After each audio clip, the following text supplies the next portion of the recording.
Non, ça ne se fait pas d'offrir un string à Noël.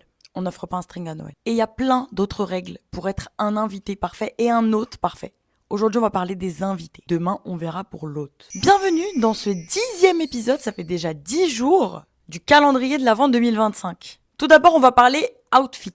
En même temps, vous vous attendiez à quoi? Parce que non, ça ne se fait pas d'aller à Noël en jogging. Je m'en fous que c'est ton survêt Lacoste à 500 €, je connais pas les prix, ou que c'est ton meilleur jean Levi's, c'est pas mon dos. Même si vous fêtez Noël chez vos parents, même si vous êtes chez vos grands-parents, même si c'est chez vous carrément, Noël, c'est la deuxième fête la plus importante de l'année.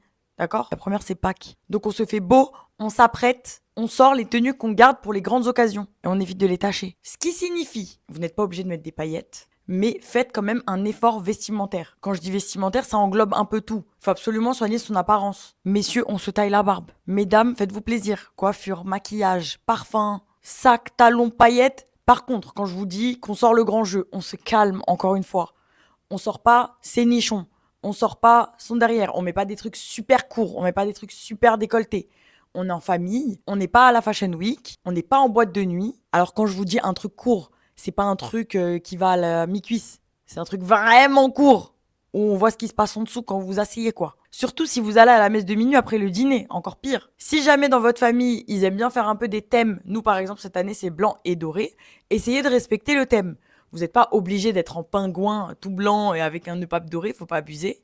Mais un petit bijou doré, un petit truc blanc, enfin un truc qui rappelle le thème, quoi. Vous n'êtes pas obligé d'en faire des tonnes, on n'a pas dit déguisement de Mardi Gras, d'accord? Le but, c'est de respecter et la fête de Noël en tant que fête une des plus importantes de l'année, et aussi de montrer aux autres qu'on est heureux d'aller passer Noël chez eux.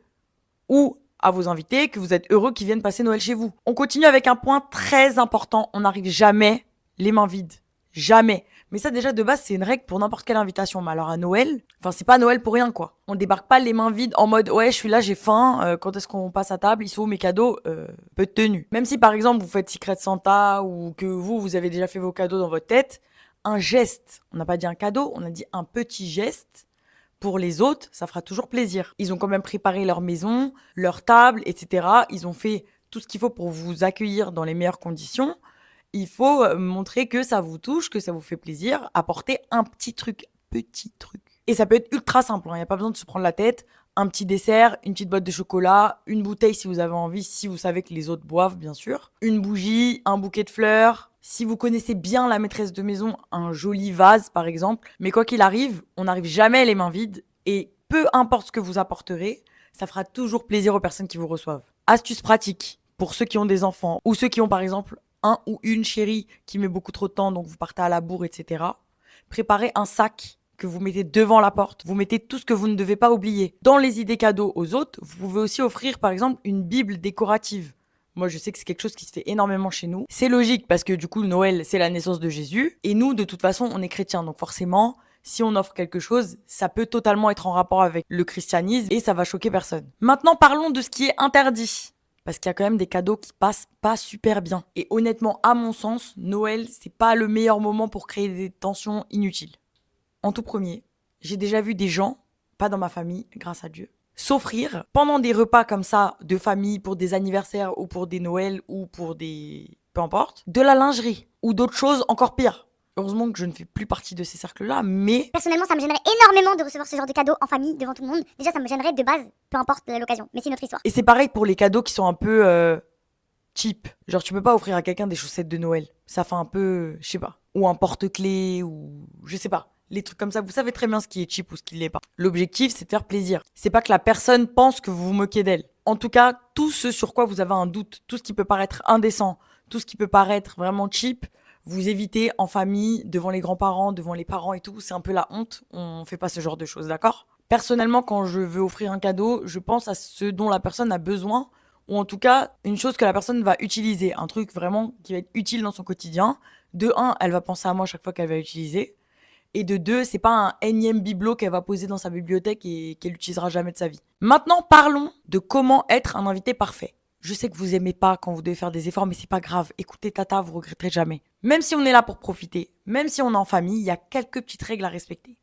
Premièrement, on n'arrive pas en retard. Alors si on a dit 20h que t'arrives à 20h15, ça c'est quart d'heure de politesse, c'est le quart d'heure français, c'est normal. Si t'es arménien, tu peux arriver une demi-heure en retard, personne sera choqué. Mais par contre, si on t'a dit 20h, t'arrives pas à 22h. C'est un repas de famille. Tu vas pas venir manger les restes comme si tu rentrais du travail le reste de la semaine. Évidemment, ça c'est les basiques, mais même si vous êtes nombreux, on salue tout le monde, on embrasse tout le monde, on dit bonjour à tout le monde. Si vous êtes de ma team, vous aimez pas vraiment les bisous machin aux inconnus, vous pouvez serrer la main, mais on est poli, d'accord ? On fait preuve de politesse, on met une bonne ambiance. Parce que si vraiment vous aimez pas ces gens et que vous n'avez pas envie de passer Noël avec eux, juste n'y allez pas, mais n'y allez pas pour plomber l'ambiance, quoi qu'il arrive. Évidemment, on se tient bien à table, on mange pas comme des sauvages, même si c'est incroyable ce qu'il y a à table. Je sais, tu sais, on a tous hâte d'être dans 2 semaines. Évidemment, on reste pas sur son téléphone. Évidemment, à moins qu'il y ait une contre-soirée après le repas, ça c'est pas un problème. Mais on s'éloigne pas pour rester au téléphone ou rester par message loin sur le canapé alors que tout le monde est à table. On se mouche pas à table. Ça, c'est qui fait ça encore ? On rote pas à table. Ça, je suis censée le dire ou c'est bon. On essaye d'être un individu agréable pour les gens qui nous entourent. Bref, si avec tout ce que je vous ai dit, vous n'arrivez pas à passer une bonne soirée, je sais plus quoi faire pour vous, d'accord ? Demain, on va parler de comment être un hôte parfait parce que oui, recevoir est tout un art. Alors abonne-toi et va bien sûr me suivre sur Insta et sur TikTok. Bisous !